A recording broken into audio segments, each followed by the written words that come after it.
is the first step of the federal government's initiative towards lowering public transportation costs and contributing to a cleaner and healthier environment. These 64 luxury and mini buses are fueled by the domestically produced compressed natural gas, CNG, which is far less expensive than petrol. It's expected that these vehicles would soon become the norm in Nigeria's public transport system. It's a transition that makes sense for Nigeria at this time and our own contribution to climate change. A transition to cleaner fuel, definitely. But most importantly of all, is a transition to cheaper fuel for Nigerians. And particularly, as we can see, the emphasis is on mass transit. The emphasis is on intervening on the side of workers so that they have cheaper transport that helps them cope with the increased price level generally, which was predicted and which was an inevitable fallout of making the economy better. The CNG bus scheme is a presidential initiative and it's expected to be rolled out in collaboration with Nigeria's labor unions, but there's still a long way to go. We must acknowledge a concern. The number of buses provided is not fully proportional to the needs of the workforce. With 36 states, for instance, across the Federation, and a large population of workers under the TUC and the NLC, we urge the government to do more.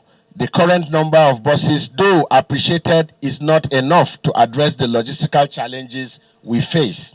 In spite of the anticipated challenges, there is optimism that the CNG buses will be integrated into Nigeria's transport system effectively.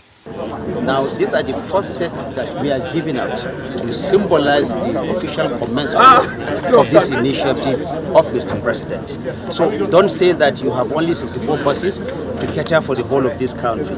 It's a necessary first step by government, but beyond that, it is also the expectation of the federal government that the private sector will also come in. Already you have heard from the MD of the Presidential CNG Initiative that over $175 million worth of investment has gone into this sector already. We expect to see more of that. Nigerians expect to go in. More and more Nigerians, technicians especially, are being trained. So it's a whole gamut of arrangement that will benefit all spheres of, all sectors of this country. All Nigerians will be served. While public transportation is the initial beneficiary of the CNG conversion technology, the director of the program affirms that private vehicle owners are also being considered. For private individuals, we are already discussing with various financial institutions, including the consumer credit program of a credit call of Mr. President.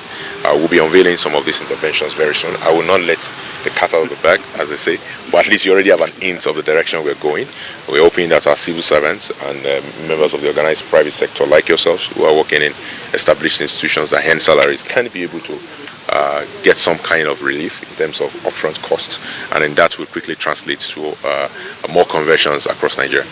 Considering how the rising cost of petrol has also triggered the corresponding rise in the cost of goods and services across Nigeria, CNG presents a ray of hope as an alternative that would have a mitigating impact.